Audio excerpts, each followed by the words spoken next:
Welcome to the Crawcast. I'm your host, George Krawczak, and these are my predictions for Saturday night's main event. And if you like this type of content, make sure to hit that subscribe button like it owes you money. Now let's get started.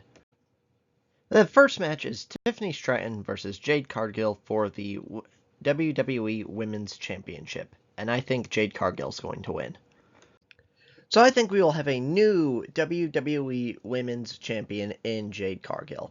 To me, this just makes sense because Jade has just returned with a brand new heel character, and honestly, Tiffany's run has been feeling a little bit flat. Like, it was initially really, really great, but the problem is that she doesn't really have any competition on SmackDown, like, to defend the belt. It's basically her, Nia Jax, and Jade Cargill, and those are like the only three women Tiffany's allowed to defend against and are in the main event scene. Like, a lot of the main eventers are on Raw. Like, you look at Becky Lynch, Io Sky, Rhea Ripley. Like, I think some of those women need to move over to SmackDown. So why should Jade win? Because number one, Tiffany's reign has kind of gotten a little stale, and this isn't her fault. But I think the problem is she is a much better heel than babyface. But right now, she's just too over as a babyface to have fans boo her and have her be a heel. And then number two, Jade is something new and spice things up. And if Jade loses here, I really don't know what the future for her is. Because she lost at SummerSlam, she lost another match, and if she keeps losing, then it's at the point where why is she even in the title picture? Why does she even deserve a shot if she keeps losing? So I think it just makes sense that Jade will start here. And I don't know where her reign will end. I can see it'll probably Bianca Jade, maybe at WrestleMania. But overall, I think Jade will win this here and should win this. So the next match, you have Dominic Mysterio versus Penta versus Rusev for the Intercontinental Championship. And I think Dominic Mysterio will win. So you have Dominic Mysterio versus Penta versus Rusev, and I think Dominic Mysterio will win. It kind of makes sense because Dom is still very over, and it seems like they're not going to let him drop the Intercontinental Championship until Liv Morgan returns, because it seems like they'll do something with them, maybe a bad breakup or something like that. And then kind of look at the competition. Penta, he has basically done nothing for the last several months, so I don't really see him winning it at all. And then Rusev, I think there could be a shot where, if you remember back in like 2015 Rusev, where he had that dominant run with the United States Championship, maybe they can do something similar to that with the Intercontinental Championship, but I find that very hard to believe. Honestly, in my opinion, because of the Judgment Day stuff, I think Dom's Intercontinental Championship run has been kind of boring, but that's just me. I know he's super over with a lot of people, and he will still have that support, so I think Dominic Mysterio will win. And like I said, I just don't see Rusev or Penta being the guys to defeat him just yet. The next match is Cody Rhodes versus Drew McIntyre for the WWE Championship, and I think Cody Rhodes will retain. So you have Cody Rhodes versus Drew McIntyre for the WWE Championship, and this is an interesting one that both world titles are being defended on Saturday night's main event. I am wondering if maybe they feel like they need to make it up to Peacock because they kind of screwed them over with hastily transitioning all their WWE stuff from Peacock to ESPN because they want to get it in while football season is going on. And so I'm wondering if they're like, okay, we kind of feel bad for screwing you over, so we're going to make this kind of a star-studded premium live event. So Cody Rhodes versus Drew McIntyre. This one I kind of keep going back and forth on because number one, Cody really hasn't done anything with his world title reign since beating Cena at SummerSlam, but also he's been gone for a majority of that because of filming movies. So you give him a little bit of a pass there, but it's tough to me because Drew McIntyre's momentum was to win the WWE Championship at WrestlePalooza when he lost. And so it feels like he just doesn't have that same momentum. He doesn't feel like that guy anymore. Like, he was my wrestler of the year last year, and I thought he was in for a really great 2025. And then he basically just had a nothing feud with Damian Priest, got injured, and has had a nothing feud of Cody Rhodes, and then he was going to have probably a nothing feud with... Oh, actually, he also had a nothing feud with Jelly Roll. And then he's was going to have probably a nothing feud with Jacob Fatu. I don't know, that could have been interesting. And then Jacob Fatu got injured. So it's kind of weird if you say no WWE Championship back then, and then now you want to put the belt on him. I find it hard to believe. I'm such a huge fan of Drew McIntyre, and I think he's such a great wrestler. I think he's great in his promos. It's just that I think if they didn't do it at WrestlePalooza, why do it now? Because that was supposed to be their big show where it's like, look, Brock's returning. Look, AJ Lee's returning. Because this is our first star-studded show on ESPN, and they didn't do it then. Why do it now? So to me, it just doesn't make sense on why would they do it now.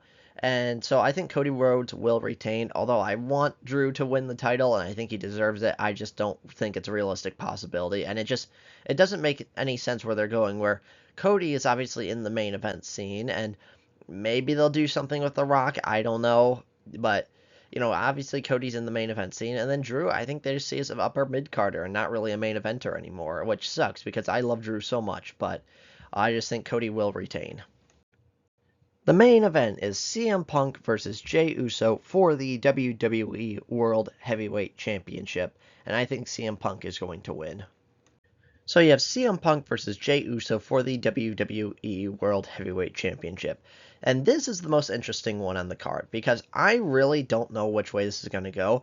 I picked CM Punk because I felt like I had to pick one, but if you really want to place my money on it, I think that this will most likely end in a DQ. I think the Braun Breaker and Bronson Reed are going to get involved, and it's going to end in a DQ. So I feel like you kind of have three different options, okay? Either and none of them really make sense, but these are the options I've kind of laid out in my head. Either CM Punk wins and becomes the new leader of the division, because you talked about where Braun Breaker had a lot to learn, and so maybe they can kind of basically fill in CM Punk in the Seth Rollins role and say Punk is the new leader of the division.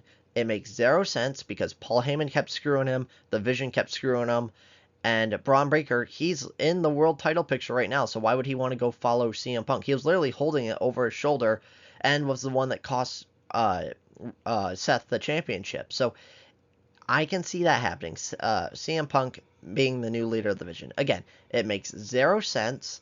I don't know why they do it, but that's one option. The next option is Jey Uso becomes the leader of the division. Kind of similar reasons where why would Braun Breaker follow Jey Uso? It doesn't make sense to me. But, Jey could be like, hey, I'm a Paul Heyman guy. They're hinting at the heel turn. So that could cement his heel turn where he uses the bronze and Paul Heyman to screw CM Punk again and win the World Heavyweight Championship.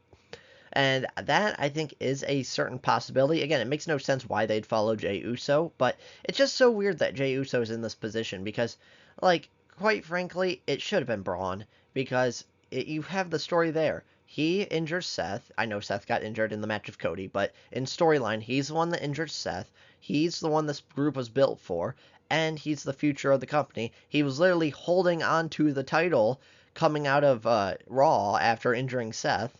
And then they're like, nope, not in the match. You're not a part of this at all whatsoever. So it's like, this is the story of Braun with two people that aren't him. CM Punk's kind of a part of the story because, Braun and Seth were screwing over Punk a lot.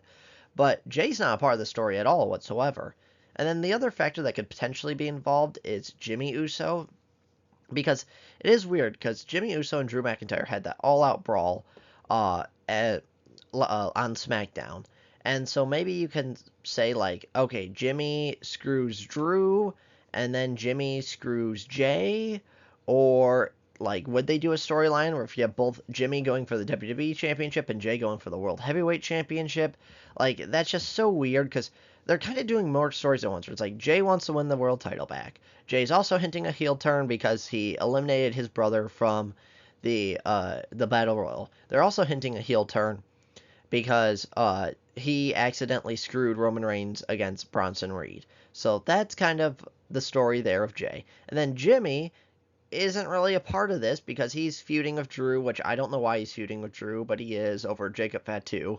And so this match is just a huge question mark. So like I said, those are three options. Punk becomes the new leader of the division, Jay becomes the new leader of the division, or it just ends in a DQ.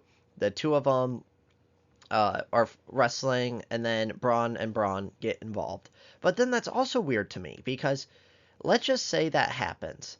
They're not going to have a title match on Raw, and they're not going to have a title match at Saturday night's main event because you have War Games. So, are you really going to have no world champion until, either John Cena's final match in December or like maybe the Royal Rumble if they want to save it for a huge pay-per-view, or maybe do Royal Rumble. That's the next pay-per-view, and that's in January. So are you really gonna have no world title holder from uh October till January? That seems like an absurd length of time to not have a title holder. So my biggest bet is I think this ends in DQ, but if I had to pick one, I am picking Punk just because it seems like he deserves it more. Where he was supposed to beat Seth at Mania, but then he got injured. He beat Gunther at SummerSlam, but then got screwed by Seth and Braun and Braun. And then here he's going for again. Like, do they say maybe again? That's also a built-in story where they can say, "Oh, we screwed Punk again by he should have beat Jey Uso for the championship, and Jey Uso is going to be the new leader of the Vision." It's just so weird because just pick Braun. That would have been an easy one. Or I would have liked if you picked AJ, because even though that would have guaranteed Punk win, because I don't see AJ holding this title, that would have been at least a decent match, seeing Punk and AJ, 'cause they haven't wrestled since their Ring of Honor days, and that would have been cool to see, like when we saw Seth and AJ for the title. So again, this just makes no sense that Jey Uso's here. I am picking CM Punk, but I can really see it going either way. Let me know your thoughts in the comments below. Who do you think will win? What do you think will happen? And if you like this type of content, make sure to hit that subscribe button like it owes you money, and I'll see you on the next one.